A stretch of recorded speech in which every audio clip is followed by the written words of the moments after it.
Hey, your Uncle Cooper here. Once upon a time, there was a girl named Goldie, my niece, your cousin, and Goldie didn't know which tires were right for her.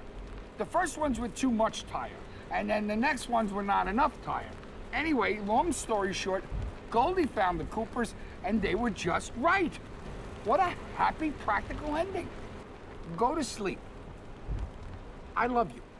Go with the Coopers. Cooper!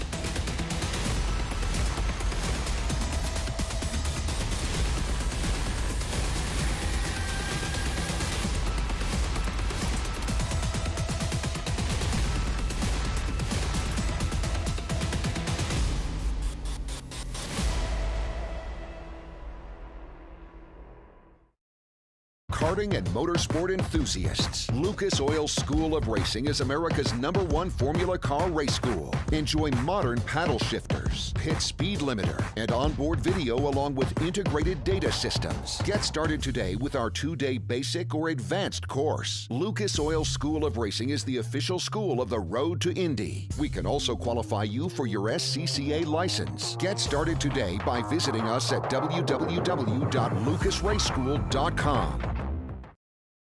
With over 40 years in business, High Tide Boat Lifts is committed to elevating your craft. Whether you own a personal watercraft or a large yacht, we can design and create the perfect lift for your needs. At High Tide Boat Lifts, we understand that you've worked hard to get to a successful place in life. We'll ensure you have a hassle-free experience, maximizing the time you spend on your boat with family and friends, and supporting your dreams out on the open water.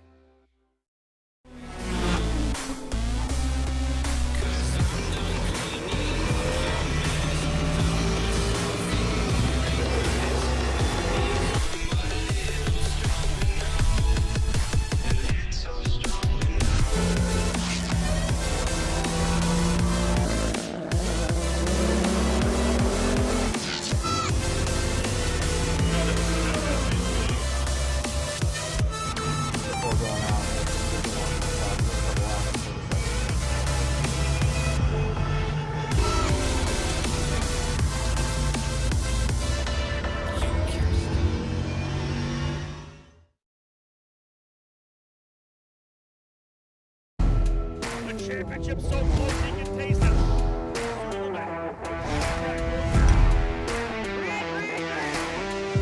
Oliver Askew has won the Freedom 100. Side by side. And your new champion, Christian Rasmussen.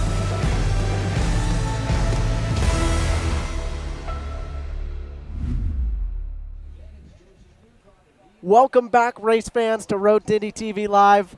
I'm your host, Parker Thompson, here with Series Development Director Rob Howden, and we are getting ready for Race 1 of Indy Lights coming up. Rob, Race 1 at Road America for Indy Lights, push to pass. Could you want more? Yeah, let's do this, right? The USF 2000 was a great race. Indy Pro, some great battles as well. But now the big dogs are coming out to play, and this should be a lot of fun, I think. These cars, we didn't have them here last year, so we're back here at Road America with Indy Lights for the first time since 2019. So I'm learning lots. I haven't driven Indy Lights. I was speaking with the drivers. Right. I was a little confused at qualifying. So Indy Lights, they get 4 sets of tires this weekend, and I'm hearing from everybody that they're saving their tires, I got the same. which was kind of interesting. We saw some guys just go out in qualifying, only do 3 laps, 1 set. 3 laps, that was it. Kyle Kirkwood yesterday.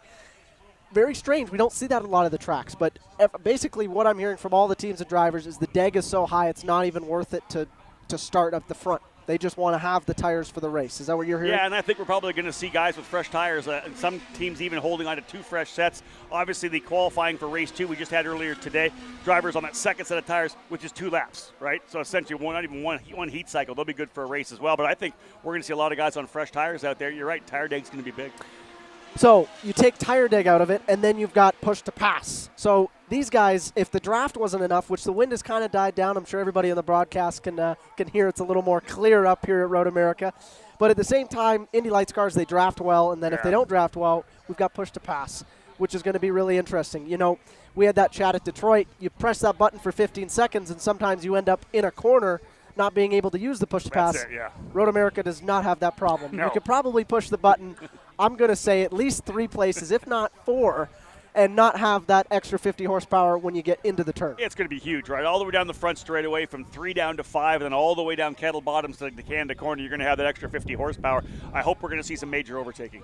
Well, and it's one of the reasons why Road America is so exciting. I was watching some onboard actually from Santi Arrutia a couple years ago where he went from, I think he was 8th or 9th. He was in 2nd by the first lap. You can pass here for sure. Which is really cool. And obviously, Indy Lights cars, they're making more downforce, which means that through the carousel and through other places, it's ridiculous the speeds they're carrying. I mean, through turn 1, they are literally carrying 150 to 160 miles per hour. That's unbelievable. I don't know if you watched any of the coverage we've had so far this weekend. We were on board with Toby Sowery as well. You could see him just absolutely sawing at the wheel on cold tires coming through the carousel, man. That was pretty sketchy.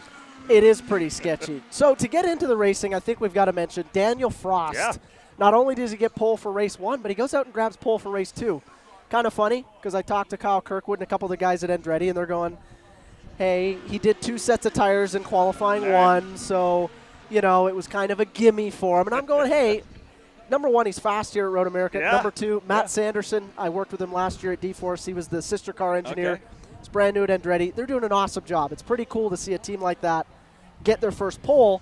Momentum, we talked about this morning. He goes out and gets pole when everybody had sets of tires. I say this too, though. Again, I keep harping on this, though. Road Americas is midway through the season where rookie drivers in any series are getting comfortable with the car. They're getting comfortable with their team. This is that race where rookies can kind of jump into the spotlight. And it's hard to say that Daniel Frost wasn't going to be a guy that was good here. He won here last year. He made his debut in the Road to Indy here a couple of years ago in USF 2000.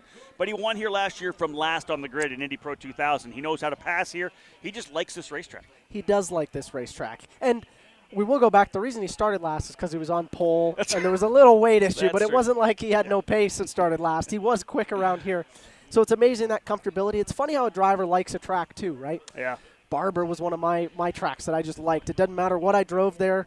But I asked him. Yeah. And he doesn't even, I like it, but I don't know why. He said, maybe the carousel. I like the carousel. He wasn't able to say there's this, and this. It was just, I think, an overall feel that he likes. It comes in with a lot of confidence. Well, maybe that's pretty humble, too. I generally like the places I'm fast at. So so if he doesn't like this place and he's really fast at it, good for him. And all in all, Andretti Autosport very strong. You know, Devlin DeFrancesco quick as well. I think he's going to start second on the outside of the front row today. Kirkwood's been good as well. And even Robert McGinnis has been strong as well. He struggled a little bit throughout the season, but he was really good in practice and qualifying as well. Well, I think we have to talk about, these are all Andretti drivers. The Andretti juggernaut coming back to bite me. They look good. I mean, geez, at Barber, I was harping on him. There's plenty of places where I'm like, oh, it looks like the wheels are falling off the wagon. Well, the wheels are bolted on pretty tight now. We're not done yet, though, with Linus Lundqvist and David Malukas. HMD Motorsports, obviously, those are the 2 primary runners there. Benjamin Pedersen and Nikita Lastershkin, the other 2 at HMD Motorsports with Global Racing Group. I think Malukas is going to be strong here. He qualified second, I believe, for race 2. That'll happen tomorrow. So an indication, again, if they've made some adjustments, he could be in the hunt here as well. I think the curveball for me, actually, is Linus. The reason I say Linus, you know, he went to tracks like Indianapolis where he had no time on them. Yeah, I understand. Qualified on pole, dominated with a race win. Then he comes to a track where he's had not only experience in other series, but he's also had a full test day where HMD came here with Andretti. Yeah, that's true. Everybody had their test day. He got warmed up. Kind of strange, you know, that mid-season lull. You see how these momentum swings come, right? They come and they go. And unfortunately, if you're on the receiving end of a good momentum swing, it's amazing. Yeah. And if you're on the wrong end of it, it usually happens around Road America where you see somebody downtrend. And we've seen it happen here, right? We had Aaron Telitz on. We had Aaron Telitz on the broadcast as well. And that back in 2016, the battle in the what was then the Pro Mazda category, Indy Pro 2000, he was battling with Pato. Pato won like the first 6 of the first 7 races of the year. Then we came here to his track. Aaron Telitz swept the weekend and went on to win the championship. This can be a track and an event, a time in the schedule where things can swing. Well, and it's going to be really interesting. Kyle Kirkwood obviously tied with the most wins on the road to Indy, 24. Yeah. Thankfully, I prevented a few of those in my time, but it's good to see him. Congratulations for that. It's going to be really interesting to see. You know, his USF 2000 year, it was kind of just a domination.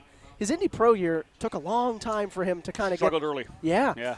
And this year's been kind of the same thing. You know, don't count him out, but at the same time, you know, even days like yesterday and days like today, I thought he'd go out and get the pole. If his teammates are getting pole, he's in the same car, he's looking at their data, I would think he'd have just as good a shot to beat them. Agreed. And has the momentum from winning in Detroit. And he's kind of just, hanging back, the Mr. Surfer from Jupiter, Florida. He's not worrying too much. All right. It's going to be really interesting to see how he takes on Road America from here on out. Here's a little tidbit for you coming from Diane Swintel. Do you really want to win this race? Because I don't think in the modern era of us Road to Indy and the lights being with us, a race winner from Indy from Road America has never won the championship. Has never won the championship. A race winner. Anybody if you've won here, you didn't win the championship. Well, you know what's hilarious? Mateus Laced. You know what's hilarious? Yeah. This is one of the only tracks that I didn't win on the Road to Indy. Yeah, there you go. I've polled. I've done plenty of stuff here, and unfortunately never. We got to get you back in Indy Lights next year, dude. I know. We got to get Parker back in the seats. Get him out of this role. Exciting stuff coming up. Any other notables you see in the Indy Lights category? One of the guys I was hoping to see step up here would have been Alex Peroni. I think this track kind of leans more to some of the success he's had over in Europe as well. Carlin, of course, has had success here in the past, as I said, with Mateus Laced. They've won here at this racetrack before. I'd like to see them step up a little bit, and maybe Alex will be able to do it by the end of the weekend. But even coming off the better pace he had at Detroit, I kind of thought he'd be in the hunt. Well, the only tidbit on that is I do know they were on the same tire strategy as Kirkwood. When I talked with Kyle, he said that the only other car that he said was smart enough to save his tires was Alex. Now, Kirkwood's still starting on the second row.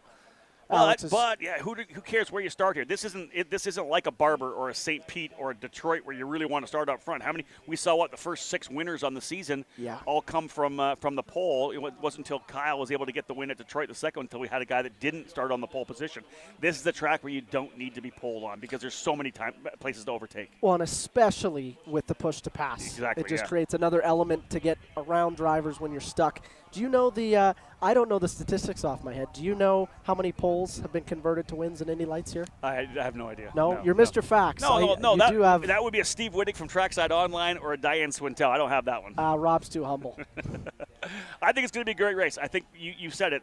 I love the add the tire deg in there. If the tires start going off a 20-lap race, no one's done a 20-lap stint throughout the weekend. Even on the open test day on Thursday, nobody tried to do a long stint. They only had 2 sets of tires and didn't want to try that. So I think tire deg compared or connected and combined with the long straightaways that are really going to allow push to pass to happen, we're going to see a lot of overtaking. Well, we can't wait for it. Coming up before we get live with Indy Lights Race 1, we've got a symmetric segment to watch how Indy Lights drivers and all Road to Indy competitors are learning these tracks on the Road to Indy.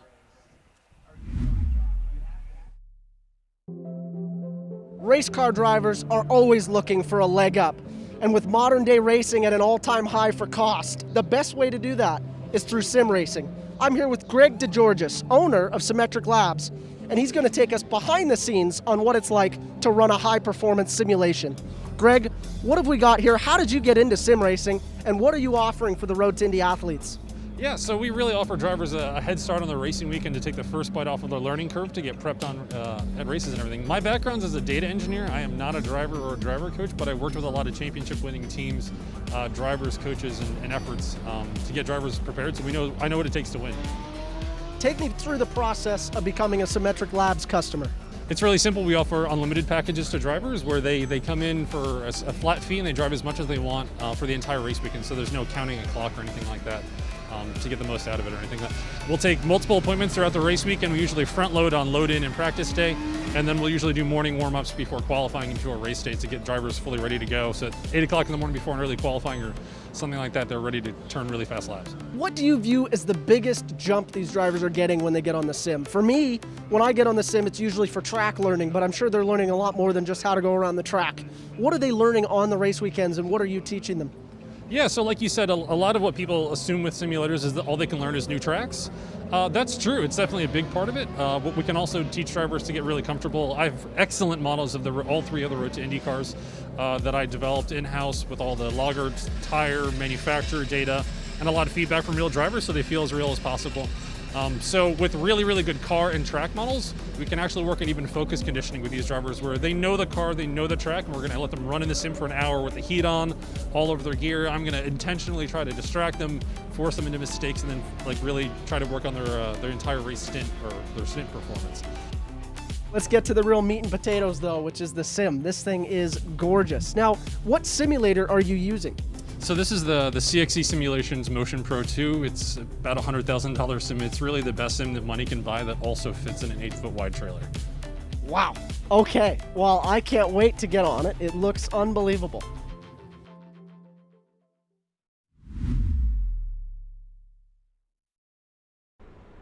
Hey, your Uncle Cooper here.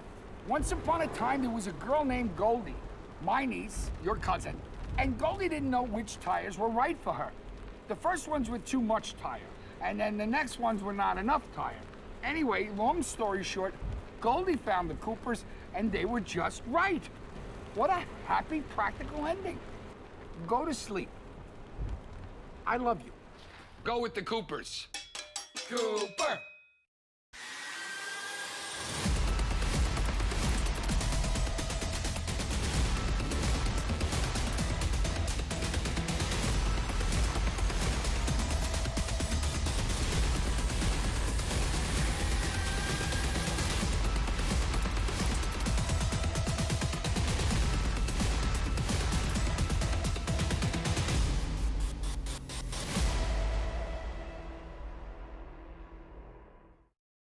Karting and motorsport enthusiasts, Lucas Oil School of Racing is America's #1 Formula Car race school. Enjoy modern paddle shifters, pit speed limiter, and onboard video along with integrated data systems. Get started today with our 2-day basic or advanced course. Lucas Oil School of Racing is the official school of the road to Indy. We can also qualify you for your SCCA license. Get started today by visiting us at www.lucasraceschool.com.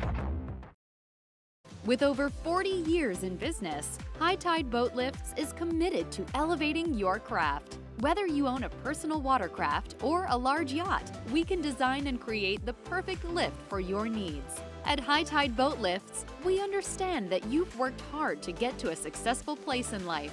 We'll ensure you have a hassle-free experience, maximizing the time you spend on your boat with family and friends, and supporting your dreams out on the open water.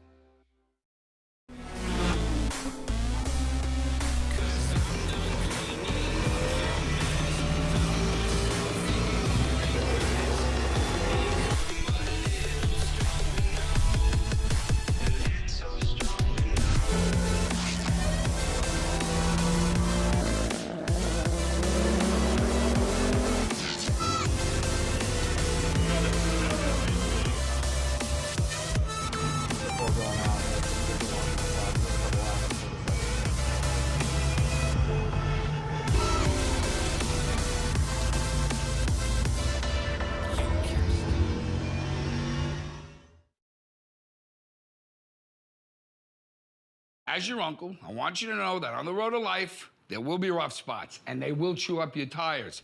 I recently took a road trip to Greensville to attend a chili cook-off. Rough roads all the way down. I drove there on these Cooper Discoverer and Duramax tires. You know, they're made with the durability of off-road tires, but for on-road driving. Without them, we might never know the winning bean-to-meat ratio of a good chili. And those are the things in life, my friend, worth driving towards. So go with the Coopers. Cooper! I'm hungry now.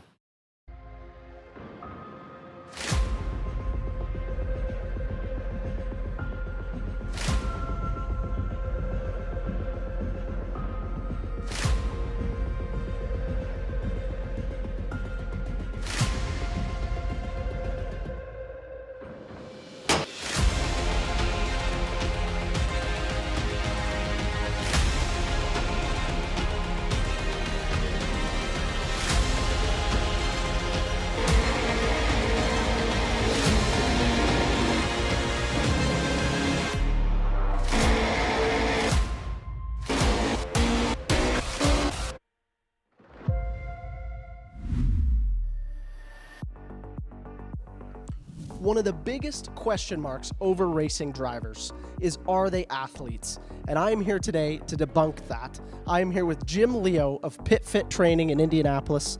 Jim, very happy to have you on the show. Not only that, let's talk about what you're doing with Pit Fit and how you got started in driver fitness. Started around 20 years ago working for Roger Penske in a corporate wellness program, and I, as a young physiologist, wanted to work with his IndyCar team. He said go for it, and it began my foray into this field that is basically I've never looked back. Wow. So starting with Roger, you're starting at the top. I have to say, as a racing driver myself, that I've played many other sports, and racing ranks up there with the absolute toughest to compete in. The physical on the body, take me through what a driver goes through and take me through how you train for that. IndyCar, the road to Indy, is the most physical because you have high levels of grip, you don't have power steering, and the races can be as long as 2+ hours, in the case of the 500, 3 hours. So all of these components thrown in together make for a very physical event. The heart rates are hovering in the 160s, 170s. Lightning fast reactions are needed to avoid other cars. The muscles needed on the neck and the shoulders and the core to withstand the load of the G-forces and the turning of the car are very, very high. And there's really no other series that can encapsulate what you go through with IndyCar. For sure, I couldn't agree that more. I mean, I've been on the road to Indy for a while, and those cars are pretty physical, so I can only imagine what the drivers are facing in IndyCar. Take me through the process of a driver like myself on the road to Indy coming into the gym. Obviously, they get a driver evaluation, so that's kind of your day to figure out where your baseline is. And then what is the turnkey process that they'll experience here at PitFit? Once we take them through the evaluation, that gives us an idea of their weaknesses and their strengths. We look at what series they're in. We can determine whether this driver needs to get stronger, the reactions aren't quite where they need to be. We can compare all that data. We've had so many drivers run through the evaluation. We can show them that this is what drivers in your category are doing. This is what the drivers in the category above you are doing. And our objective has always been, we're not training you for the series you're in, we're training you for the next level. Let's say you're running in an Indy Lights car and you get an IndyCar test. We prepare you for the IndyCar test while you're driving Indy Lights.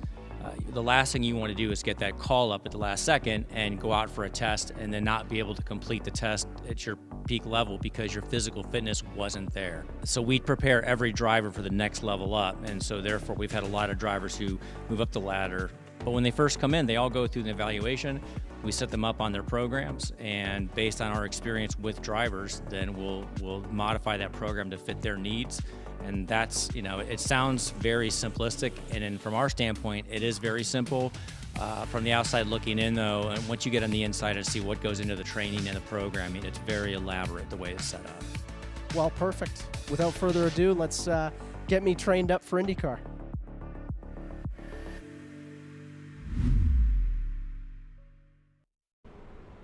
Hey, your Uncle Cooper here. Once upon a time, there was a girl named Goldie, my niece, your cousin, and Goldie didn't know which tires were right for her.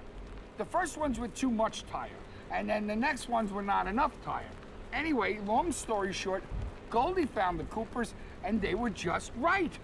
What a happy, practical ending. Go to sleep. I love you. Go with the Coopers. Cooper! Available in personal foam cans for boats, RVs, and homes, Firebull and Enforcer are an official partner of the AMR IndyCar Safety Team. Firebull, quick, effective, and safe. Hey, who wants to win a $250 Firestone Complete Auto Care gift card or take home some Firestone gear? Stop by the Firestone Fan Experience located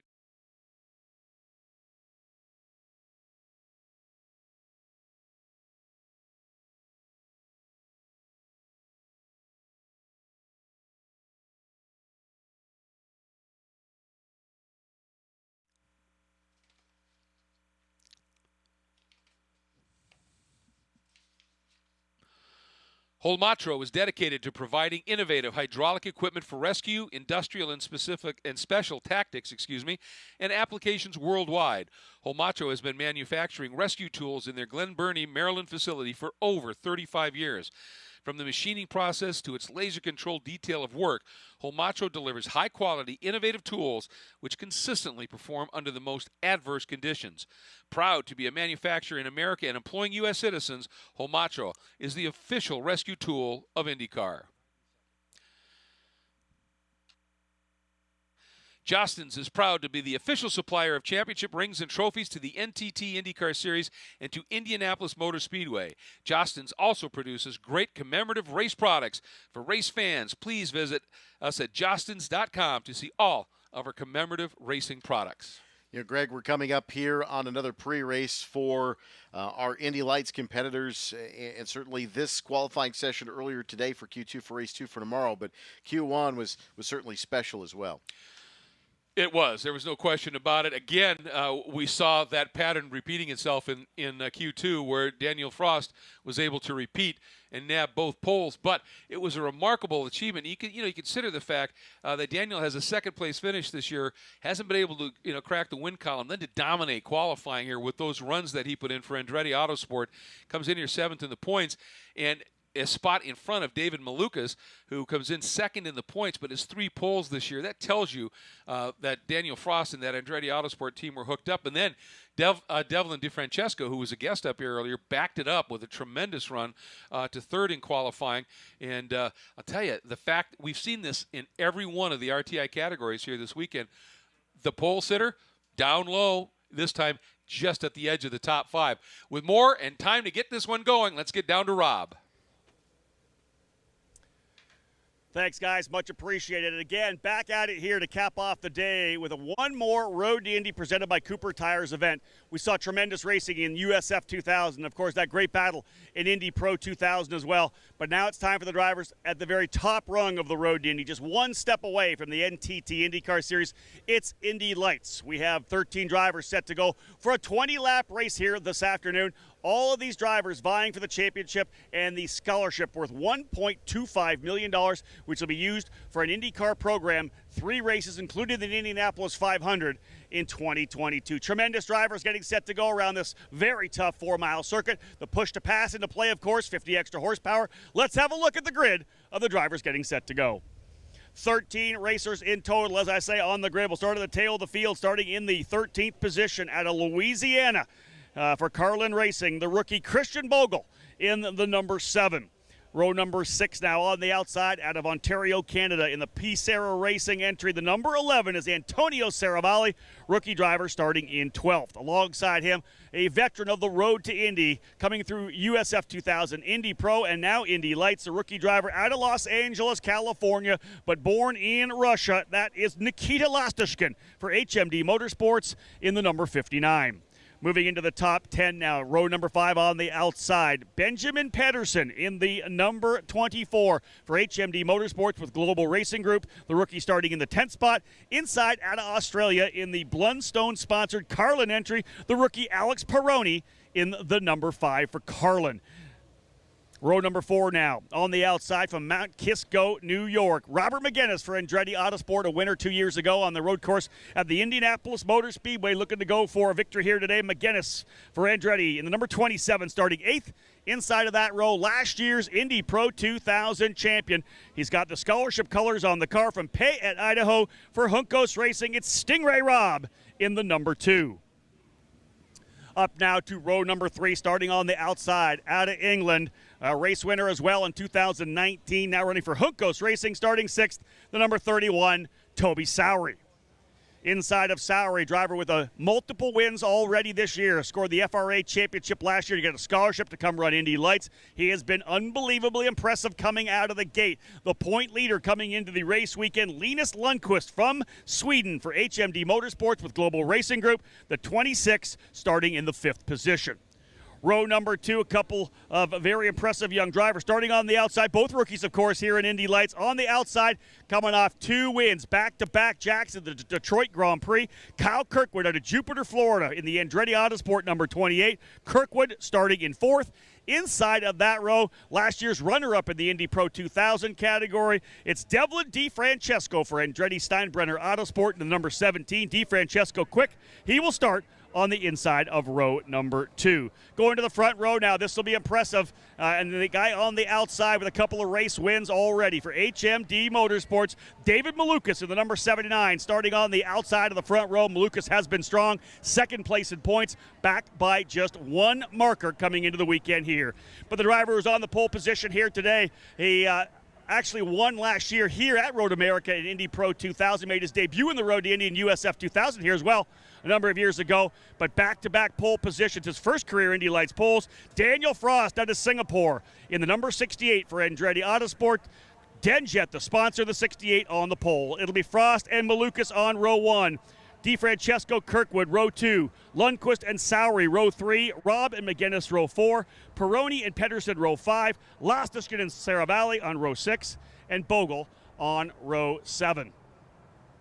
13 drivers getting set to go here in Indy Lights to fire things up as we go racing. Our third Road to Indy event of the day. USF 2000 and Indy Pro 2000 already getting their races in. We'll do it all over again tomorrow morning, but getting set to go now here to fire up the engines here. 450 horsepower behind these drivers, all in the Dallara IL-15 chassis. The new Halo type device has been installed on the cars for this year. We've jumped up the safety. The car's looking fantastic. Folks, down here on pit lane right now, time to get things underway.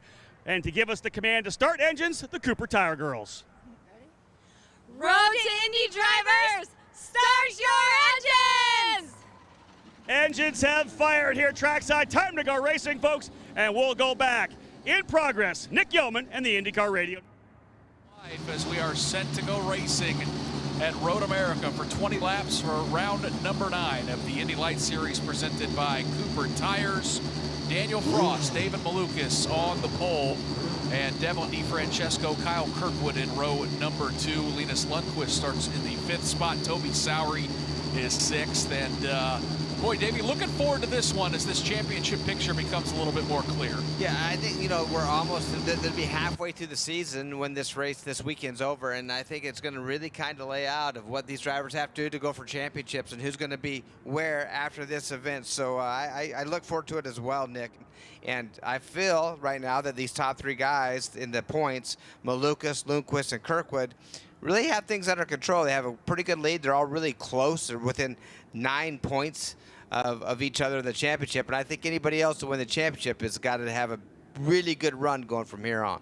Man, let's welcome in our pit reporters. I'll start with Rob Howden. Rob, I know you and I both hoping that all 3 of those drivers, and maybe even a couple more, keep this championship battle throughout the course of this season. Yeah, Nick, I just think we're going to keep going back and forth. There's some tracks that are going to suit other drivers and teams. We've seen HMD be so good, but to be honest, Andretti Autosport seems to have the handle here right now. One little tidbit I'll bring in. This will be interesting. Kyle Kirkwood trying to do the old Oliver Askew run and Rinus VK run, going one level every year. He won USF 2000. Won Indy Pro 2000, trying to win the championship here in Indy Lights, but Nick, he has never been beaten here at Road America. 4 for 4 at Road to Indy action. We'll see if he makes it 5 for 5 when we're done this 20-lapper. It's going to be fascinating, and joining Rob on pit lane is Joel Sebastianelli. Joel, again, some of our race winners this year, a little more buried throughout the field. Seems like we've got a potential for a possible upset today. We could, and you know something, for Kyle Kirkwood's sake, maybe that's a good thing, because the Indy Lights driver that has won here at Road America has never gone on to win the championship, and that's actually kind of surprising. Rinus VK has won here. Colton Herta has won here. Matthias Leist, who's turned laps in an Indy car, has won here. But the driver who has won the Indy Lights race at Road America has never gone on to win the championship. So if Kyle Kirkwood goes on to win here, may not bode well for his championship chase. So we will go and see what happens here between David Malukas, Kyle Kirkwood, and Linus Lundqvist. It is an outstanding championship battle. I would not read anything into that stat that I just told you. I think it'll be an outstanding race and an outstanding championship battle. Just one of those statistical oddities that you see throughout the years, with an outstanding field in this series in years past and this year as well, Nick.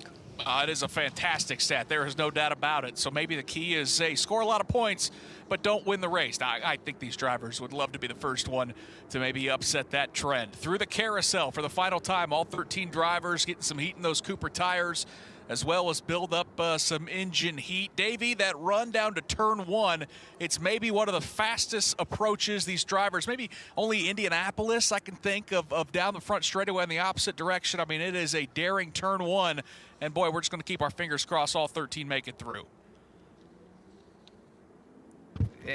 Whoops, yeah, there we are. So yeah, this is going to be one time by, too, Nick, on start of this race, which is unique. We usually go 2 times by, but this track's so long, it's going to be 1 time by.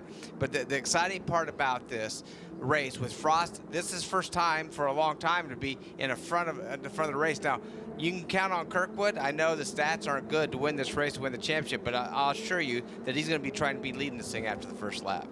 Yep, it's going to be fascinating with a rookie pole sitter, Daniel Frost, leading them to the green flag. The field starts to stack up in the familiar motorsports rows of two. It's David Malukas has already pulled to driver's left of Daniel Frost. Kyle Kirkwood will pull up right behind Malukas alongside his teammate Devlin DeFrancesco. Beautiful race cars. The red of Daniel Frost, the green on Malukas' car this week, the yellow of DeFrancesco, and that dark navy on Kyle Kirkwood's car. All 13 drivers. The formation is absolutely perfect. They make the very slow crawl up the hill, waiting to see the green flag when they crest that hill. Everyone stays in line, and the start is good. Green flag. Daniel Frost immediately takes that car right to the pit wall. He's going to try to protect the inside. Malukas moves over to the left. He's going to try to swing around the outside. Can he make a pass on the opening lap? They go wheel to wheel, and Malukas and Frost both go off the racetrack. DeFrancesco joins them, but it's P1 and P2 who crash in turn one. The big winner appears to be Toby Sowery and Juncos Racing. Where do they come from? Sowery's now your race leader. Stingray Robb runs in second as the disabled cars of Frost and Malukas sit at the exit of turn number one, but Michael, somehow it's Toby Sowery leading the field down to turn 5. What a disaster for the front row, but here comes Toby Sowery. He'll make that right-hander of turn number 5. Linus Lundqvist at P2, Kyle Kirkwood P3. Then it's Stingray Robb, and on the inside of Stingray Robb, Alex Peroni trying to get that 4th position away from Stingray Robb, but Toby Sowery is your leader through turn number 7. So now the trick for Toby Sowery becomes to make sure that he doesn't have a hiccup as things get loose well behind him. That was the car running in the 7th position. Sowery now works his way into the carousel. They are going to go side by side, put Kyle Kirkwood into the 2nd position as now he loses that spot just a little bit. So all of a sudden, things are getting interesting behind the leader, but the leader is Toby Sowery into turn number 11. Boy, it seems like Toby Sowery's the only driver that has not had issues on this opening lap as he's opened up about a 6 or 7 car length lead on Linus Lundqvist. Lundqvist got challenged by Kirkwood through the carousel for that 2nd spot. Alex Peroni waits right there in the 4th spot, but it is Toby Sowery who leads them out of turn number 1. And Davey, what do you see? Oh my gosh, their car, they're running into each other all over. McGinnis coming through Canada corner, just he tangled up. I mean, these guys are no patience whatsoever on this big track. There's been 3 incidents in the first lap, guys. And it was, it was Robert McGinnis down there at Canada corner. So, boy, this has spread the field out big time on this opening lap. But, man, we talked about it. Toby Sowery, who's been so close all year long, just needed a break, and he might have just got it. But now he's got to try to charge and leave 2 of the fastest drivers in this sport, Linus Lundqvist and Kyle Kirkwood, who are going to give chase. Here on lap 2, Sowery into turn number 3. His advantage over Lundqvist is a couple car lengths. Stingray Robb and the number 24 machine of Benjamin Pedersen very nearly make contact, battling for 5th, but it is a 4-car train, Michael, heading to turn 5. What did we expect in turn 1? Certainly not that, and Linus Lundqvist will pop to the outside of Toby Sowery, trying to go the long way around. He will not be able to make that pass. That will allow Kyle Kirkwood to tuck underneath the machine of Linus Lundqvist for that 3rd position. But as they make their way through turn number 6 and now turn number 7, Toby Sowery with about a 2-car length advantage over Linus Lundqvist, but here comes Kyle Kirkwood for 3rd. All kinds of dust is kicked up behind Toby Sowery. That's the battle for 2nd, 3rd, and then 4th. Again, running in 2nd is Linus Lundqvist. Then it is Kyle Kirkwood, and right there is as well Alex Peroni. They start to now split just a little bit as they work their way through turn number 9. Toby Sowery looks very good through turn number 10. He's got Linus Lundqvist just behind. Let's begin the opening lap carnage report and go to Rob Howden on pit lane. Yeah, Nick, Devlin DeFrancesco coming into pit lane. They pulled the front wing, looked at the front wing, did not change it, and he's down and away. Daniel Frost is now coming into pit lane as well. Left front tire is down. They're going to work on the wing first. The actual wing is bent backwards and sideways and up underneath the tire, so that's what cut the tire, the left front Cooper. They've got the wing off right now. They're going to put the new one in. I'll do a quick walk around. I don't see any other damage around the car at this point here, but again, they will have to change that left front tire. They're going to work on that here right now. And they've got the wing done, crew going to work. Daniel Frost. The issue here, of course, turn number 1, repairs continue. And we've got a battle for the race lead as Linus Lundqvist has got the run on Toby Sowery. He used the draft and he makes the pass. Linus Lundqvist takes over the race lead here on lap number 3, getting around Sowery. Sowery gets back in line as Kyle Kirkwood tries to set him up. Kirkwood, though, has his hands full as Alex Perroni is all over the gearbox through turn number 3. Again, really tight racing at the front of this field. Lundqvist with about a 2-car length advantage, and then they are nose to tail. Kyle Kirkwood pops to the inside. Michael, he's side by side with Toby Sowery. Through the Moraine sweep they come, and Kyle Kirkwood has the inside advantage for that second position. He will take it away from Toby Sowery. Now Alex Perroni wants that third position. So Toby Sowery, after he defended Kyle Kirkwood, would now see Alex Perroni try to take that third position away. So as quickly as he marched to the front, he's quickly fallen back to third. But now the driver on the move, it's Kyle Kirkwood. He's 3 car lengths behind Linus Lundqvist, our leader. As they work their way into turn number 9, it is Lundqvist with Kirkwood just behind. Then it is Sowery and then Perroni. Again, to recap, at the outset of this race, carnage up front that shuffled through the leaders. Toby Sowery led for the first 2 circuits, but he has now given up 2 spots. He runs in third, and it's Alex Perroni just behind him who is trying to get that third position. And Davey, Alex Perroni's got a nice charge here down that back straightaway, trying to look for third on Toby Sowery. Yeah, great run by that Carlin driver. He's doing a good job. He's where he needs to be. He's been had shown speed this year, but he's hanging right with those guys. But the carnage that we've seen right off the start, very surprising. As we see Frost, you know, he went to the bottom to protect, but just when they started bunching up down there, got side by side, got wheel to wheel, and just didn't work out with Malukas and him tagged, and then D. Francisco gets involved and shows them all. Man, just unfortunate on the first lap. Davey, was that a glorified game of chicken into turn 1 there of like neither one of ththose guys are going to lift? Yeah, I think that's exactly what it was. And I think Frost says, hey, I got the bottom. That's the preferred line. And, you know, when Malukas went through there, I just felt that he wanted that lead too, but just didn't work out for either one. Patience, patience, patience. Never do that on the first lap. That they'll learn that from that point on. Despite all that carnage, the top 5 separated by just 1.7 seconds out of turn number 3. It is Linus Lundqvist who leads them underneath the Sargento Bridge. Michael, we may have a battle for third, though. Here that comes into the Moraine sweep, and it is that battle for third. It's Alex Perroni. He ran off the track in turn number 12. Now he'll dive back to the inside. So an outside-inside move. Alex Perroni will take over that third position over Toby Sowery. Lundqvist, Kirkwood, and now Alex Perroni, your top 3. Now the question becomes, can Stingray Robb become the next to get around Toby Sowery? Because clearly Sowery, after that early lead, has seen that car go away just a little bit. But let's go back up to the front. It is the leader, Linus Lundqvist. He has himself a 5-car length advantage over Kyle Kirkwood, then another 5 back to Alex Perroni. Everybody now single file as they work their way through the carousel. No issues for anybody whatsoever as the leader, Linus Lundqvist, works his way into turn number 11. Yep, and his advantage right now is 0.6 of a second over Kyle Kirkwood, 1.2 seconds over Alex Perroni. And moments ago, Rob Howden, that was about a picture-perfect pass as he can do as he set up Toby Sowery down there in turn 5. I know you're standing by in that Carlin Racing pit. Yeah, Alex Perroni, a driver that we're going to see get better and better throughout this year. Of course, rookie in the program, coming over from the FIA Formula 3 Championship. In the opening qualifying session, Kyle Kirkwood, one of the only drivers to use just 1 set of tires. We're talking a lot, of course, about tire degradation and how they're going off midway through the race. Everybody trying to save fresh sets of tires. When they rolled off the grid, the first 4 drivers all had fresh rubber.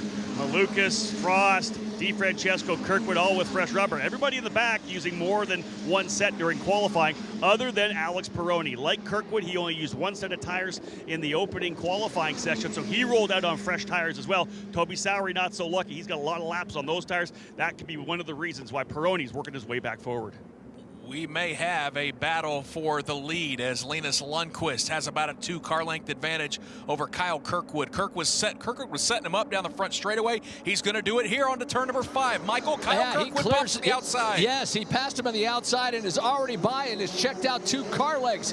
Kyle Kirkwood already to turn number 6, 3 car lengths over Linus Lundqvist. That allows Alex Perroni to close in on the rear wing of Linus Lundqvist. But Kyle Kirkwood now through turn number 7 and down the Prairie Downs has a 5-car length lead over Lundquist. Boy, Kirkwood is really starting to extend a little bit into turn number 8, that blue and silver machine. Then it's Linus Lundquist, then blue and silver again. It's Alex Peroni running in third. Then Toby Sowery, who's about 8 car lengths behind that front 3. But the leader is Kirkwood, works his way through turn number 10, keeps that left side rubber off of the rumble strip. He's extended out now to a 10-car length advantage over Linus Lundquist. Let's go back to pit lane and check in with Joel Sebastianelli. So David Malukas is not fighting with anybody, right? After that incident on the opening lap, he's half a track away from the rest of the field, but just something I've noticed, he keeps clicking off 157s even each time by. That's more than a second faster than anybody else. If there's a yellow as everybody else dukes it out, he may be somebody to keep an eye on. And Davey, I mean, that's big for David Malukas. He needs that yellow, but even if he doesn't get it, 16 laps to go, he's still going to catch some of these drivers like Bogle, Lashterskin, and possibly McGinnis here before this race is over. And as we can see, it's hard to cause a full course caution here to where we could bunch up again. We had 3 incidents, none of them it was just local cautions in those corners. But he may. I mean, we just talked. He was clicking off some great laps, but man, he's got such a deficit going right now. He really needs a full course yellow. Then we'll just see what he can do with that.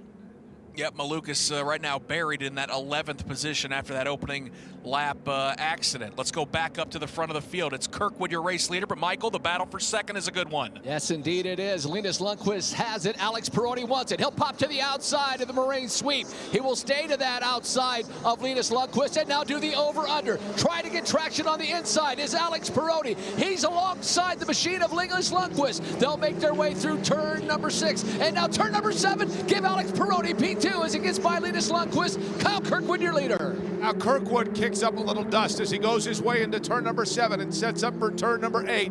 He has an 8-car length advantage over Alex Peroni. Then it's Lundquist and Sowery.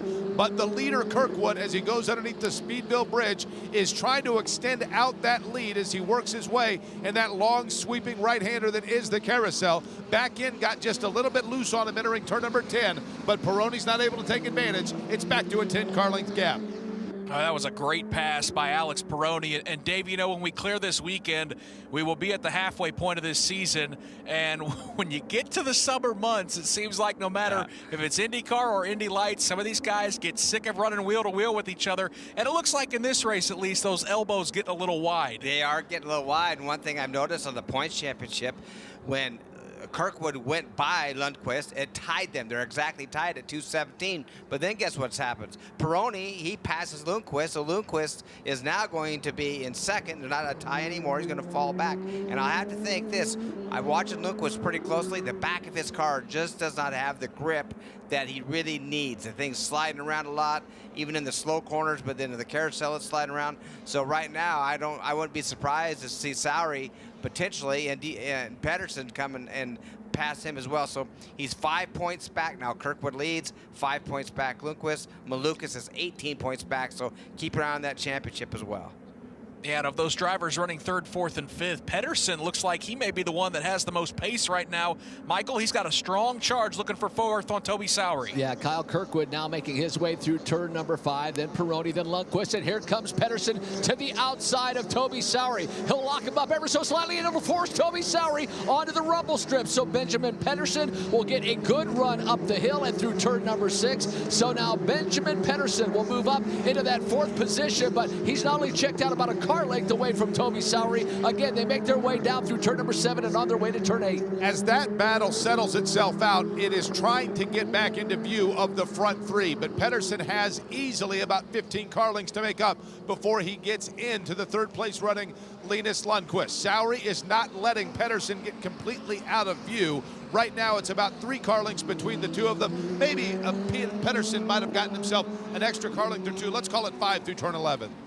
6 of 20 laps complete here at Road America. Kyle Kirkwood is your race leader by 1.6 seconds. That gap is important because if he can keep it by more than a second and a half, it will not allow Alex Peroni the little extra horsepower he has with the advantage of push to pass. Peroni runs in that second position, 3.2 seconds behind the leader is Linus Lundqvist. Then it's his teammate Benjamin Pedersen, and Toby Sowry runs in fifth. Let's go ahead and do a full field rundown as the drivers get set to start lap number 7. Stingray Robb runs in sixth. Robert McGinnis is seventh. Those two separated by just 6 car lengths. Probably the best battle on the racetrack as things have kind of, settled down up front. McGinnis just got around Stingray Robb, so moved the driver from New York up to the 6th position. Then it's Stingray Robb in 7th.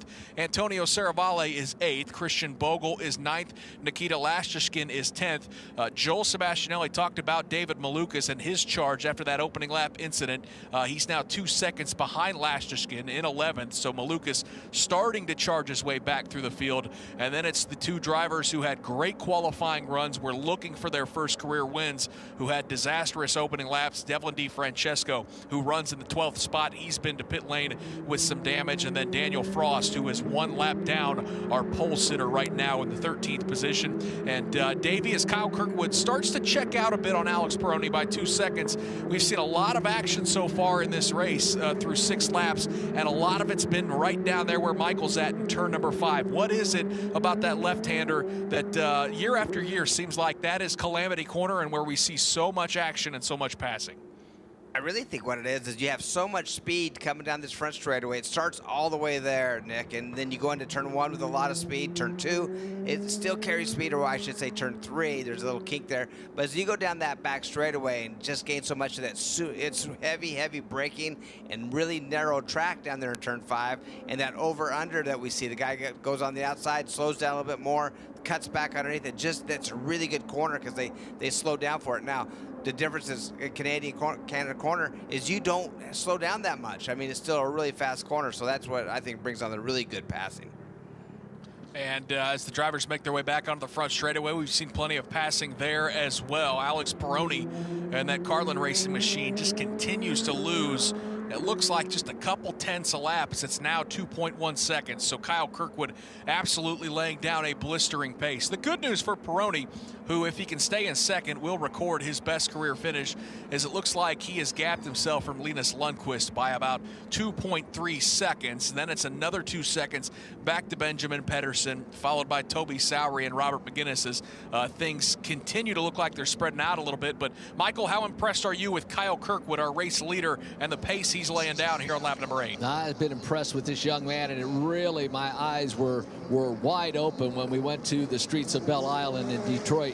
He was so fantastic as he swept the weekend, and now has about a 15 car length advantage over Alex Peroni, then Linus Lundqvist, Benjamin Pedersen, Toby Sowry. The battle for 6 has kind of shaken itself out as we see Stingray Robb falling off the machine of Robert McGinnis. But Jake, this kid continues to press. As Rob Howden said at the top of the show, he's won at every rung of this ladder system all the way up, and easily could be on his way to win this championship if he can keep this up. And the other thing to me that's impressive, and perhaps Davey can expand on this a little bit, but it seems to me that one of the things, and we certainly know of Kirkwood's talent and being able to move his way through the field, but also at the outset of that race to kind of know when not to go and let everything else kind of break loose and then set his pace, wait his turn, and now he finds himself running up front.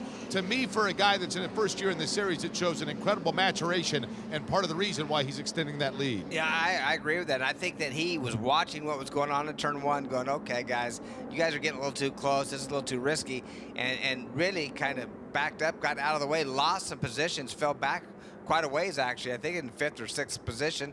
That showed the maturity, the calmness, not wanting to, knowing that he's not going to win this race if he crashes on the first lap. So you're right. And then just slowly, methodically got up to those guys and had really good, strong passes. The downside is right now is he's checked out. We would like to see a little bit better race between Peroni to be able to use his push to pass to catch up a little bit, but we still have a long ways to go. It's halfway through the race right now. Tires are going to be a factor in this race, and right now we'll just see if Peroni can catch him. I mean, Davey, the pace is just, Kirkwood right now is untouchable. That last lap, he ran a 157.1. Yeah. Peroni, who's just trying to keep pace, ran a 157.6, so that's a full half a second behind. And then you look further through the field, everybody else is in the 158s and 159s. Yeah. So Kyle Kirkwood, there's no slowing down right now. No slowing down. Over a 2.5 second lead already. Continues to pull that, as you said, half second a lap. But then Peroni's kind of doing the same. He's 4/10 faster than third place Lundqvist, and then Lundqvist, he's another 4/10 faster than Pedersen. So pretty spread out right now. Did have a pass moments ago. David Malukas, we talked about it. That car's still very, very fast despite the opening lap incident down in turn 1. He just picked up a spot moving around the Russian driver, Nikita Lasherskin. So move Malukas back up into 10th. And, of course, he's got his eyes on an Indy Lights championship and scholarship. So every point that he can kind of salvage and do a little damage control today will help. Right now, Malukas is 17 points back in third position. And as Davey talked about earlier, with Kyle Kirkwood moving to the front, as of right now, he has taken over the points lead. We'll see if he can stay up there for another 11 laps and score another race win. It would be his 4th of the season and his 3rd straight. Let's go back to pit lane and check in once again with Rob Howden. You know what, Nick? This is really interesting, seeing how the season's kind of developing for Kyle Kirkwood. It reminds me so much of 2019. He had some trouble at St. Petersburg. Our second round then was at the Indy IMS on the road course. Had some trouble there as well. Just didn't get off to a good start, but the minute he got rolling and started winning races, away he went and was able to get that championship. And as we know, tied right now for the most wins in Road to Indy history with Spencer Pigot at 24, looking to break that here this weekend. But this is so similar. We got to remember as well that Kyle Kirkwood did not drive an open wheel formula car at all in 2020. His competition did. Linus Lundqvist won the FRA championship. David Malukas was in that series as well. You've got guys like Daniel Frost and Devlin DiFrancesco that ran Indy Pro 2000. He was sports car racing for a number of the weekends without 2020. He's just getting back behind the wheel of this car again. It's exactly like 2019.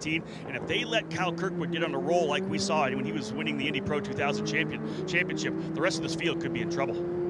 Yeah, it's a scary thought because, as Rob pointed out, that young man from Jupiter, Florida, when he gets on a roll historically in the last couple years, he can flat wear a series out and score a lot of P1s and take home a lot of trophies. And right now, he just continues to build that lead. In fact, Davey, I've been watching Alex Peroni. That car was dirt tracking a bit at the bottom of turn number 5, and it's showing on the stopwatch. What was it, just moments ago, 2.8 seconds? Now it's 4.9 seconds, the advantage for Kirkwood over second place running Peroni. Yeah, and continues to pull away from third place. So that tells you how good Kirkwood is over the second and third place drivers. And Pedersen's doing all. He's a good run for Pedersen, by the way. That's, a solid 4th place. Seems to have a strong race car right now, doing all he can to catch up to Lundqvist. Matter of fact, almost the same exact lap time last time by.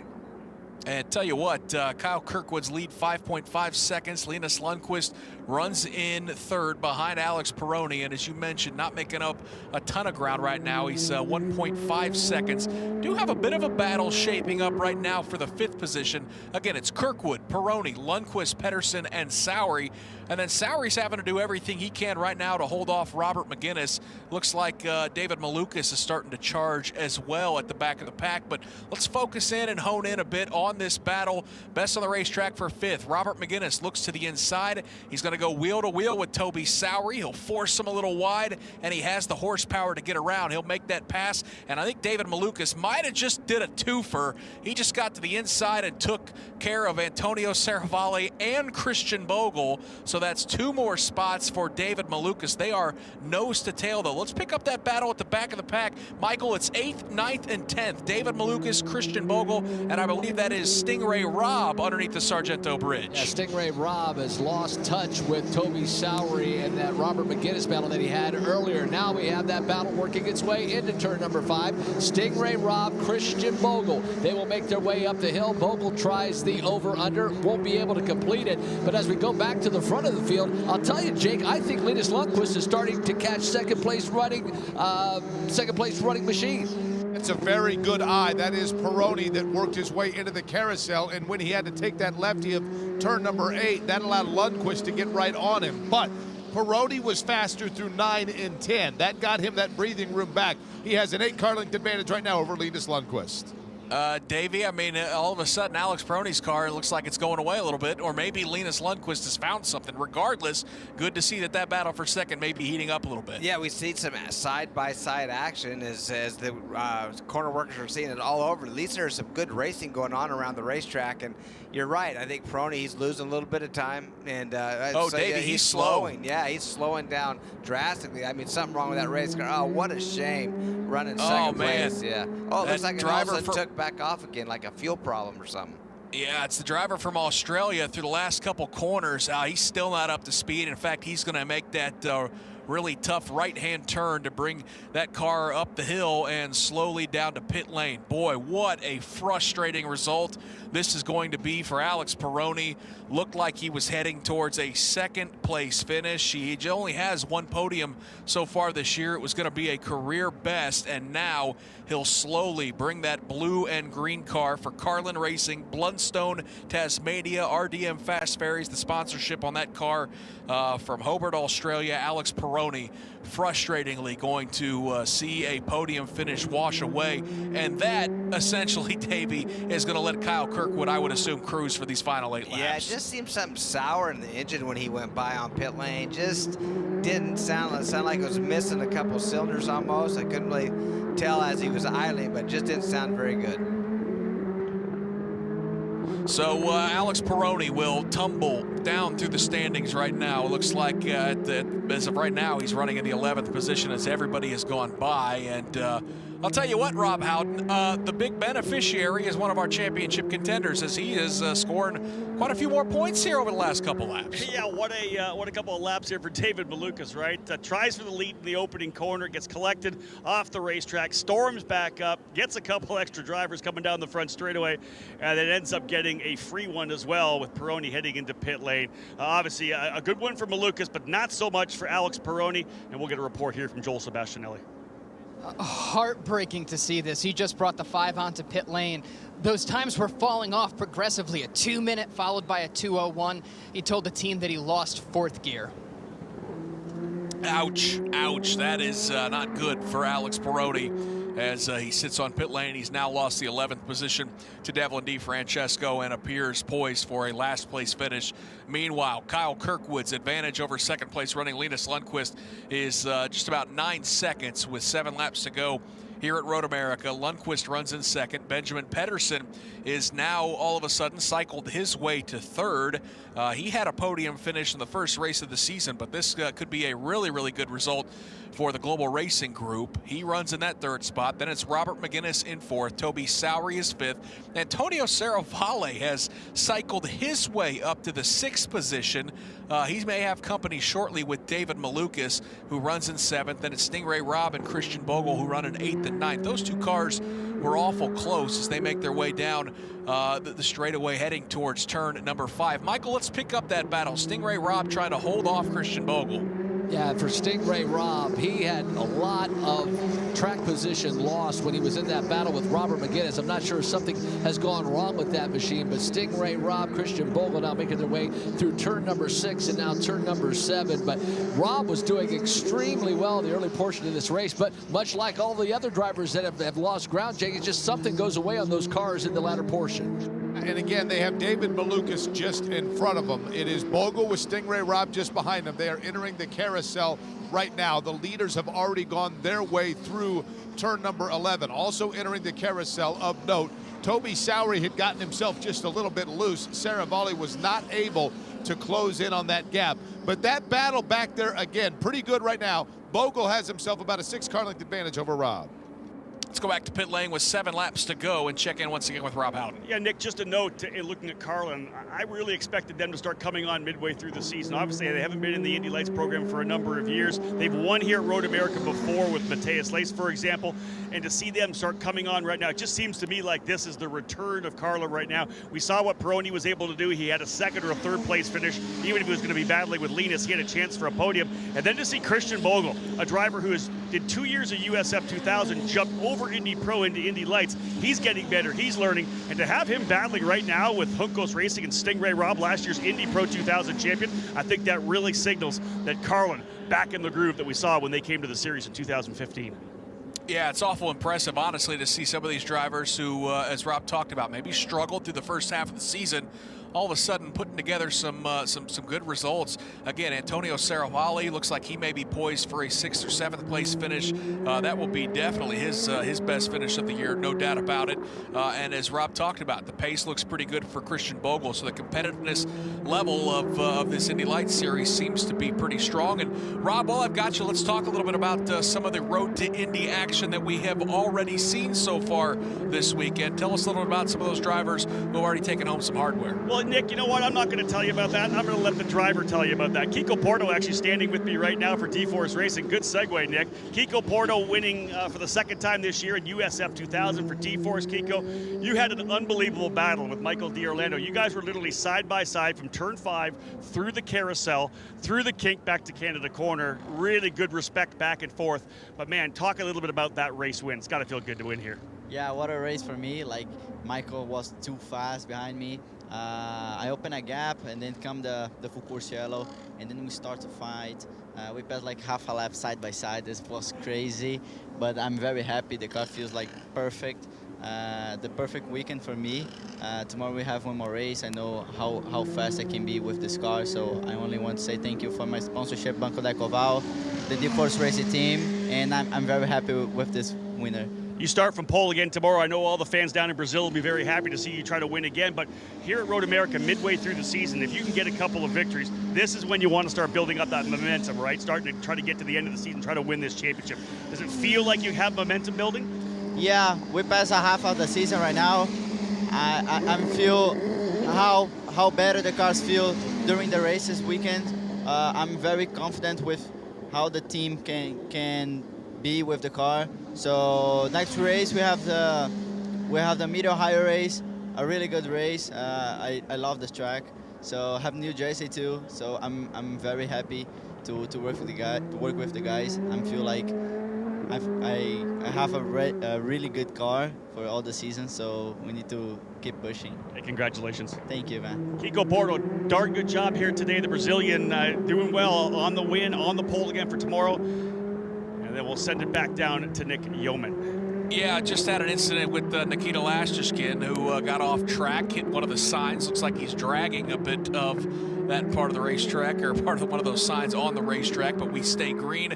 Let's hear from a very disappointed, I would assume, Joel Sebastianelli driving down with, it's Joel's not disappointed. Joel, I know you're always happy, but it's Alex Peroni, who I know has to be frustrated with this last place finish. Absolutely. I think he was hoping to talk to us in a few laps. Was poised for a career best finish, but lost 4th gear. Was there any warning sign that this was going to be coming? Not really. I mean, I did have a vibration in 4th, but, you know, it was a little strange, but I didn't expect it to kind of go downhill like that. And yeah, as you said, it was a good race for us, so it's a shame. But, you know, we can take some positives in tomorrow. Hopefully we can get it fixed. I'm pretty sure we can, and we'll go again tomorrow. Well, that's important with the race tomorrow. You worked your way up to 2nd. Is this a substantial setback, or is this something that you guys can take care of relatively quickly and have that pace that you showed today? Yeah, in terms of tomorrow, we should be good. Hopefully, you know, as I said, I'm not exactly sure if the problem will affect tomorrow, but, you know, it's just hard for the championship, and, you know, we've had a hard couple races, so that would have been nice to finish on the podium today, but it's motorsport. It is. We appreciate your attitude. Thank you, Alex. Thanks, mate. Cheers. Thank you, Joel, and certainly a disappointing run for Alex Peroni, who, again, looked poised for a podium, but losing 4th gear. He will finish 13th today. Up front, though, Kyle Kirkwood on a nice Saturday cruise with the race lead, 9.9 seconds. Tell you what, Davey, I thought those two orange cars of Lundqvist and Pedersen, that battle was going to get pretty good, and Michael, did you say there's something on the racetrack down there near you? Yeah, I don't know if it was a piece of signage, but it's just to driver's right as they dive in between the curbing and the middle portion of turn number 5. We had Benjamin Pedersen run it over. We just saw the machine of Daniel Frost drive around it. Don't know if it's enough to bring out a caution, but boy, that would certainly make the latter portion of this race in these last couple laps very interesting. Yeah, it's right there in the middle of the racetrack, and the good news, Davey, I mean, it left just enough of a groove to the inside where drivers were scooting around it, but plenty of racetrack to the outside as well. Yeah, well, that's if the guys aren't racing through there. That's the best part of the racetrack to pass on. So if guys are going to be side by side and try the over-under pass there, that's going to be right in the way. But right now, if they're single file, you're right, Nick. They can go under it, they can go around it. It's not ideal, but right, I assure you that Kirkwood doesn't want to see the yellow come out, but then some of these guys like Malukas, he would probably love to. Yeah, I'm wondering if that's part of that banner that that Lastishkin hit and might have dragged it out on the racetrack. Regardless, though, we do stay green with just 3 laps to go. And Davey, as I was talking before, Michael pointed out that part of the that sign or whatever it is on the racetrack, that battle for second was looking pretty good. And it may, before it's all said and done, become a 3-car battle, because here comes Robert McGinnis kind of creeping into the mix there in 4th spot. Yeah, absolutely. Looking really good. McGinnis, he's had an up and down day, obviously, but oh yeah, we see that sign of who ran over that. Lashkin, yeah, he did run over. He's the one that brought it out there. Then he comes around and runs over it again. So he's having a problem with that sign.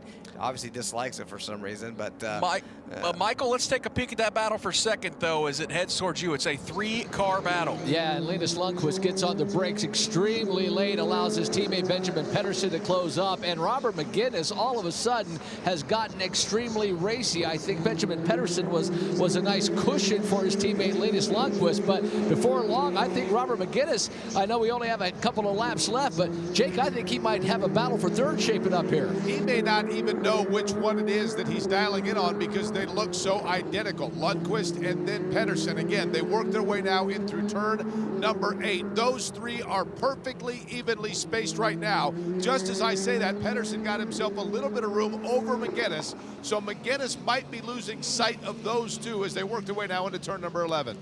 Kirkwood's lead is 9.8 seconds, but then it's Lundqvist by about a half a second over Pedersen.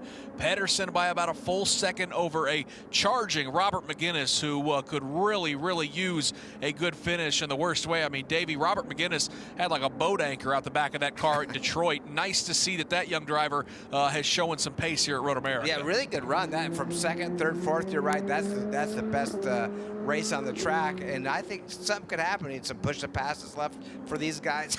Excuse me. And then, but Sowery, how about Sowery? We right when we think that he led the race for a little bit, thought maybe that Junko's car had what it took. Boy, just a bad day for him. He's 18 seconds behind the leader right now.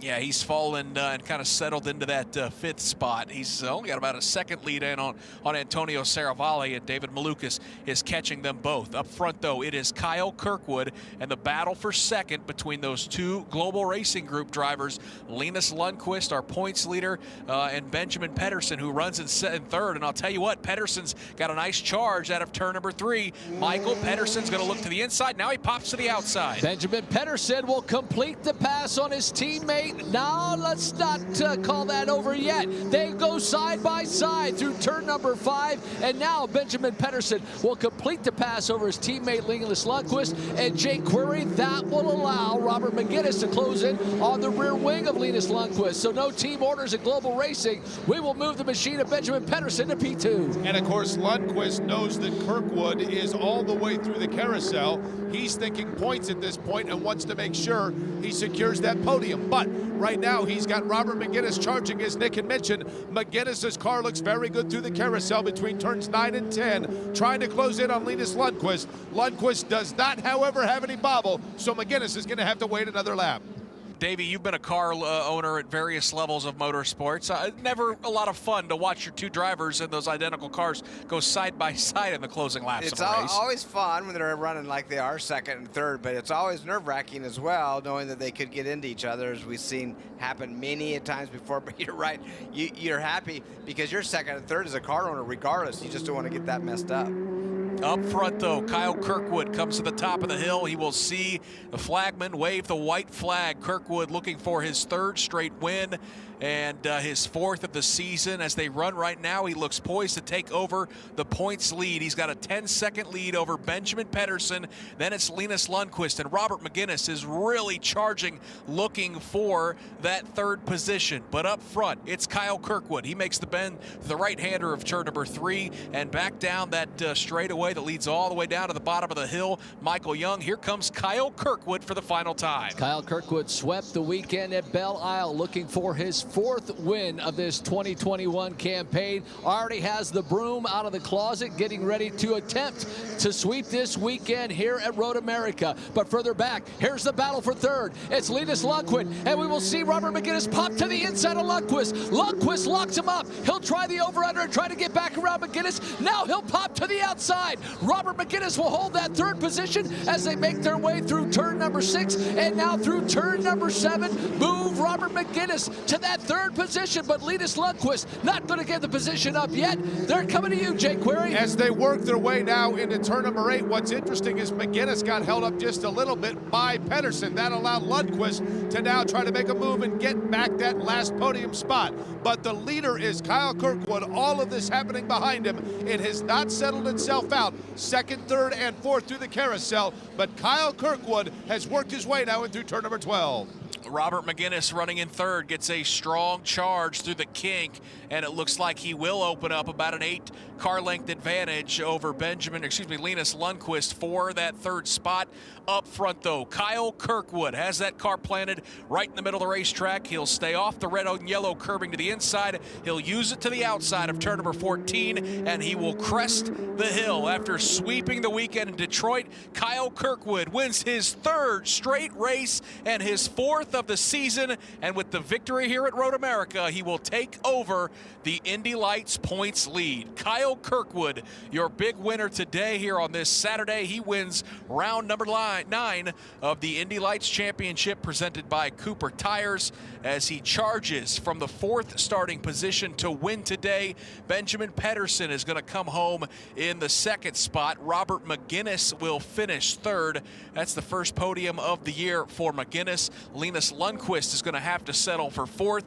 Toby Sowery looks like he'll finish in 5th, and we'll give you the final rundown momentarily when all these drivers finish up their final lap on this massive 4-mile road course. But Davey, what a perfect run by Kyle Kirkwood today. Wow, is this kid on a roll or what? As we just mentioned, won both races in Detroit, then comes here and wins the next one. And I tell you, he looks poised that he could do it again tomorrow. Although not starting in the pole, there's some fast guys that started in front of him today. Just had some problems getting down through turn 1 and left him a great opportunity. But yeah, well, this kid is just outstanding. And you know, I seen I don't know if right now I see Michael Andretti obviously happy, but longtime co-owner and car owner Gary Peterson down there with the Michael Andretti crew. Yeah, and how about the other Andretti Autosport driver who had a good day, Robert McGinnis? That was a heck of a charge, Davey. I mean, you want to talk about full send.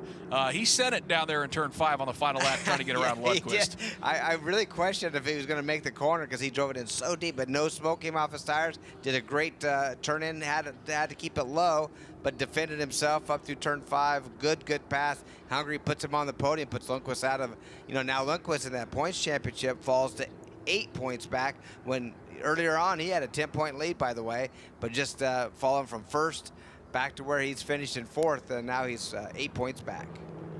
So here's a look at the results, the final results, as all 11 drivers have crossed the start-finish line or have brought their cars back to pit lane. It is Kyle Kirkwood, the race winner, his 4th race win of the season. That leads all drivers. In fact, through 9 races, we've only had 3 drivers win races in Indy Lights. Kirkwood now with 4, David Malukas with 3, and Linus Lundqvist with 2. Benjamin Pedersen gets matches his career best with a 2nd place finish. He did that at Barber Motorsports Park to start the season. Robert McGinnis, it's the best finish of his season by far as he'll stand on the 3rd step of the podium. McGinnis comes home in 3rd.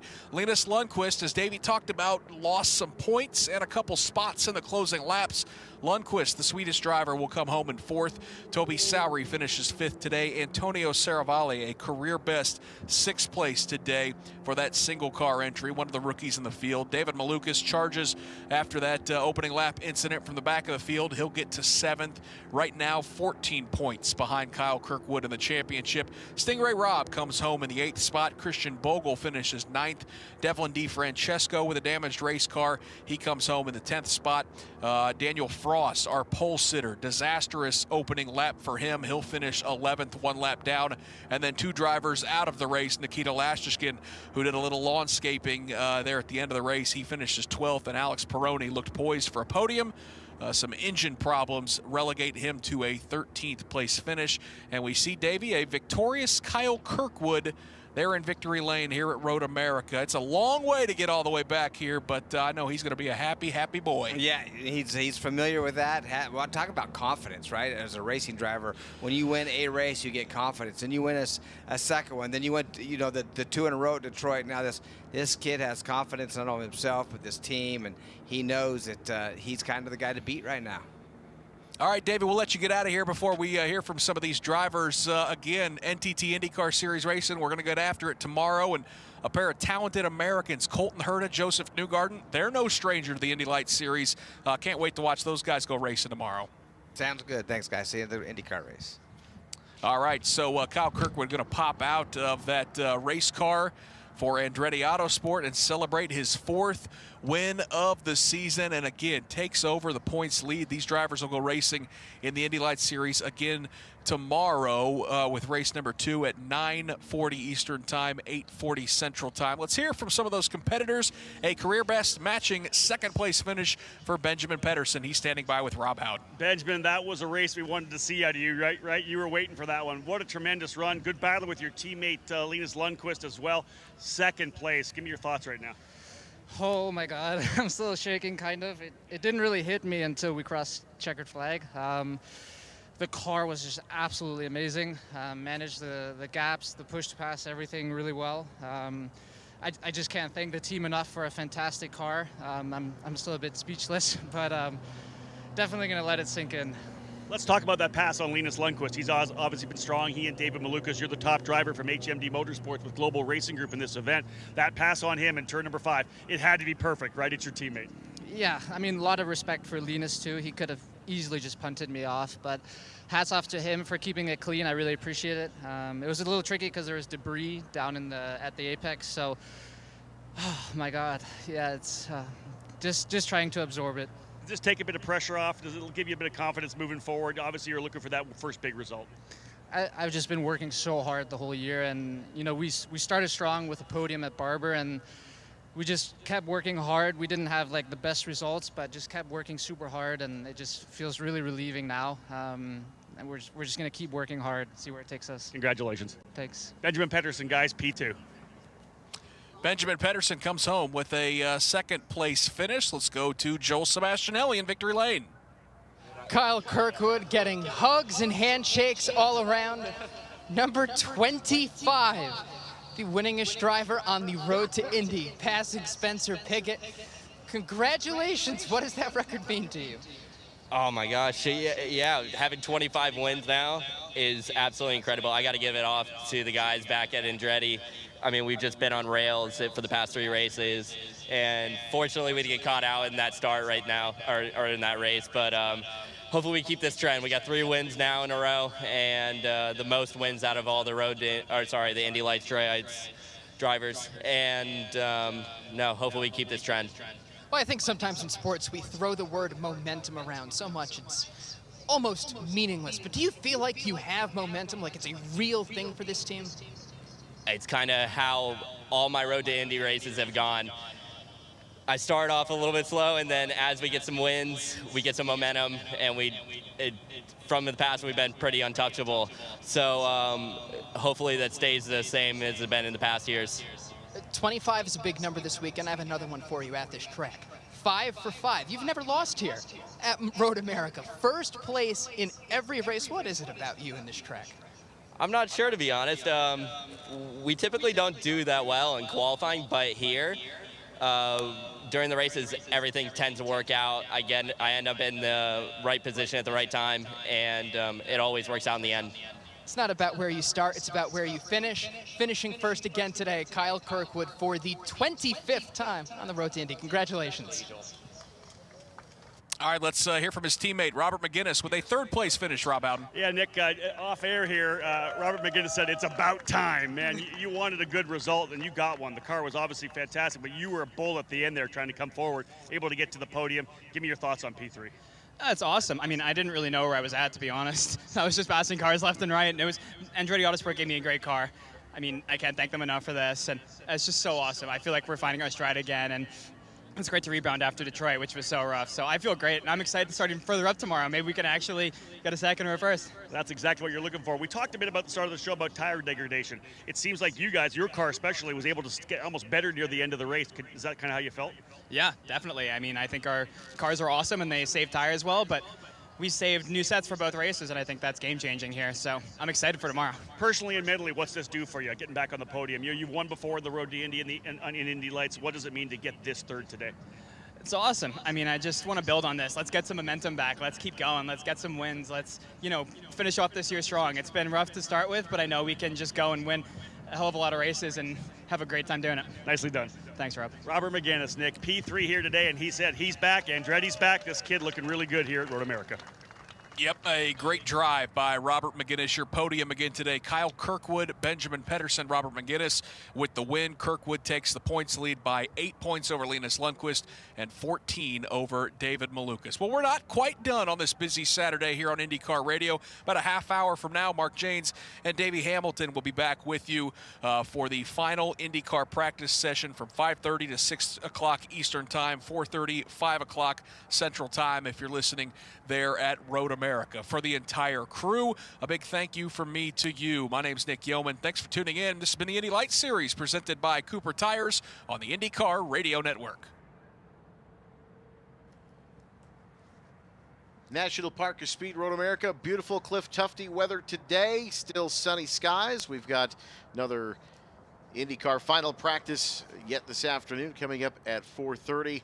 Radical Cup coming up this afternoon as well at 5:20 this afternoon. So plenty of action yet to continue. We'll have our celebration with the podium with Rob Howden for Indy Lights in the Grand Prix of Road America, powered by AER, coming up in just a few moments. I know they're getting set up for podium celebration, so we'll join Rob as soon as he is ready. But Greg, what a great Indy Lights competition today. Obviously, it's one of those things where we saw a lot of side-by-side battles, a lot of really good textbook passes into 5 and 6 as well. But we're gonna do that. We'll talk about that more later. But Rob Howden down at Victory Lane. Thank you so much, Eric. Indeed, we are down here to present some awards after the Indy Lights Grand Prix of Road America, powered by AER. What a battle it was all the way through the field. We had some great racing. Let's bring out the three drivers. We've already had a chance to interview them, but let's get the hardware delivery happening. Folks, tremendous run. His best result of 2021 for Andretti Autosport. Third place today, Robert McGinnis.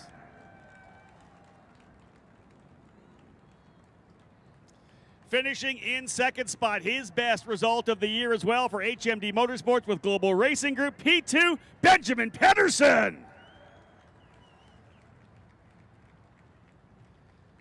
3 wins in a row for this driver here. He'll take over the point lead. He is now 5 for 5, has not been beaten in Road to Indy action here at Road America. Also now the new all-time win leader in the Road to Indy with 25 victories over the 3 series. The winner today for Andretti Autosport, Kyle Kirkwood. I say this every time we're at the Indy Lights podium here at Tatis Victory Lane, ladies and gentlemen. This is the future of the NTT IndyCar Series. This is where Rinus VeeKay and Oliver Askew and Pato Ward and Colton Herta, Jack Harvey, Rinus VeeKay, this is where these guys were just a couple of years ago. And we're going to see them in the NTT IndyCar Series next year, the year afterwards. This is the future. These are the stars you're going to be watching in IndyCar for the next decade. They learned and their racecraft got better and better, developed here on the road to Indy. We're proud of them. We're proud of all our drivers who have gone to the NTT IndyCar Series. But, man, what a race that was for Indy Lights. Kyle Kirkwood getting forward after the incident in Turn 1. He pulled away, but some of the battles further back. Obviously, Pedersen able to get by his teammate Lundqvist. We saw a massive charge by Robert McGinnis coming forward there and able to make some big moves late to get himself onto the podium as well. And he's going to start further up the grid tomorrow. Could be a win for McGinnis tomorrow. We'll see. Everybody chasing the second victory here, the doubleheader at Road America.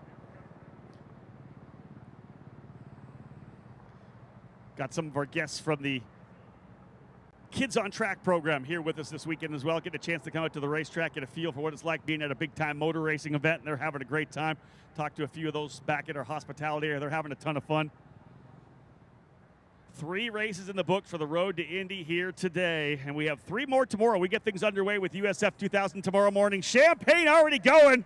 Remember, Detroit, they were in the water. No fountain here, but the champagne is enough. They wrap things up one more time. Everybody down here at Victory Lane, a round of applause for our top 3 in Indy Lights, Kyle Kirkwood, Benjamin Pedersen, and Robert McGinnis. All right, thanks very much, Rob. Wow, what an amazing drive. Hey, your Uncle Cooper here. Once upon a time, there was a girl named Goldie, my niece, your cousin, and Goldie didn't know which tires were right for her. The first ones were too much tire, and then the next ones were not enough tire. Anyway, long story short, Goldie found the Coopers, and they were just right. What a happy, practical ending. Go to sleep. I love you. Go with the Coopers. Cooper!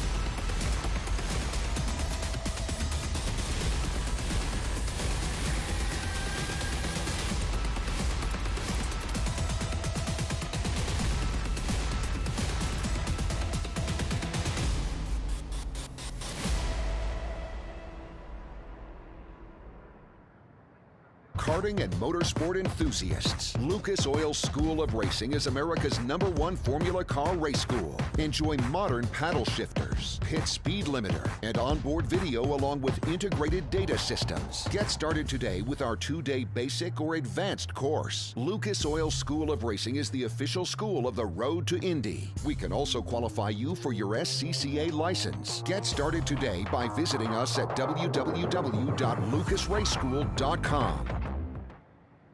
With over 40 years in business, High Tide Boat Lifts is committed to elevating your craft. Whether you own a personal watercraft or a large yacht, we can design and create the perfect lift for your needs. At High Tide Boat Lifts, we understand that you've worked hard to get to a successful place in life. We'll ensure you have a hassle-free experience, maximizing the time you spend on your boat with family and friends, and supporting your dreams out on the open water.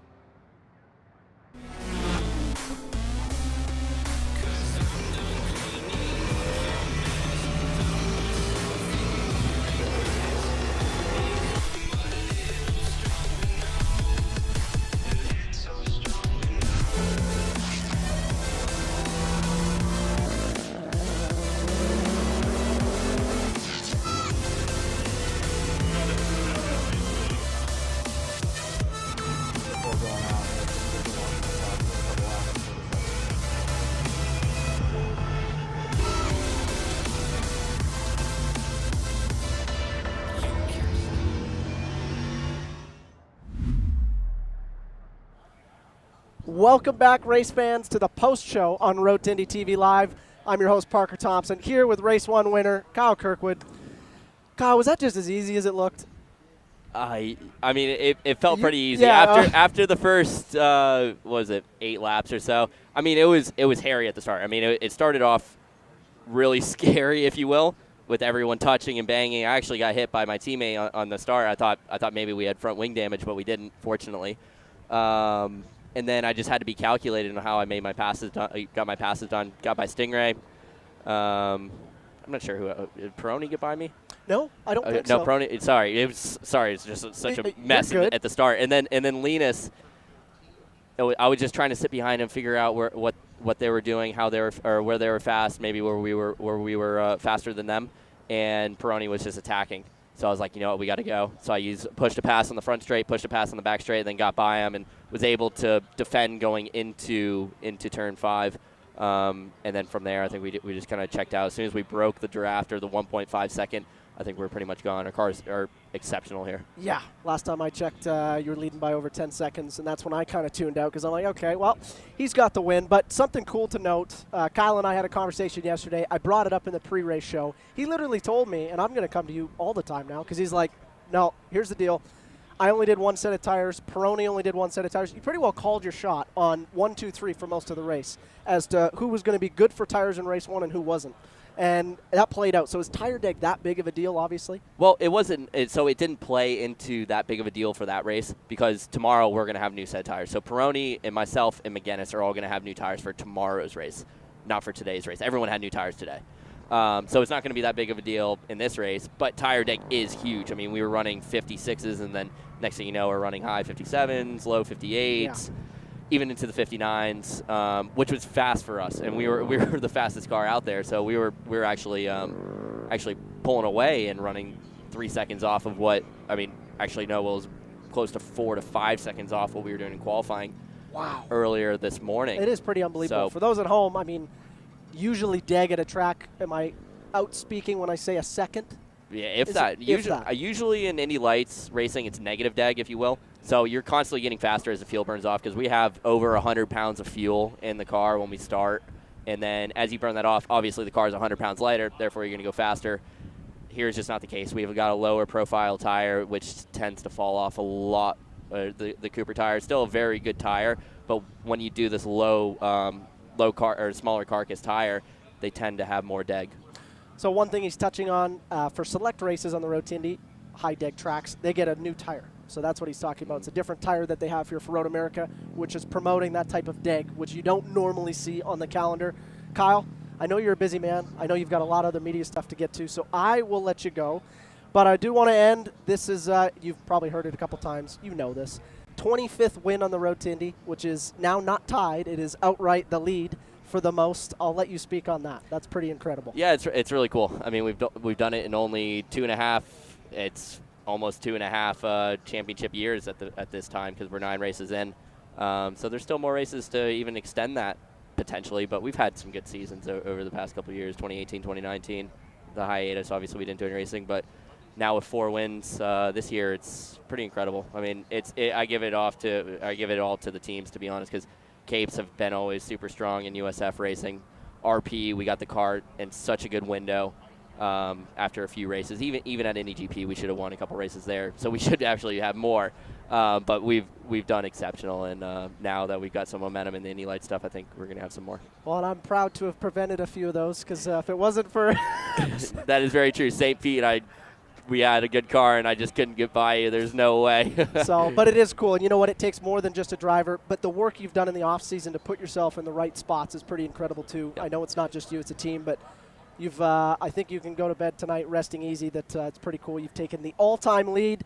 Race fans, do not go away. Tomorrow at 8 a.m. Eastern Time or 8 a.m. Central Time, we're going to be back with USF 2000 Race 2. And then we've got Indy Pro Race 2 and Indy Lights Race 2 coming up right after that. So don't tune away. Tune back in to Road to Indy TV Live tomorrow morning.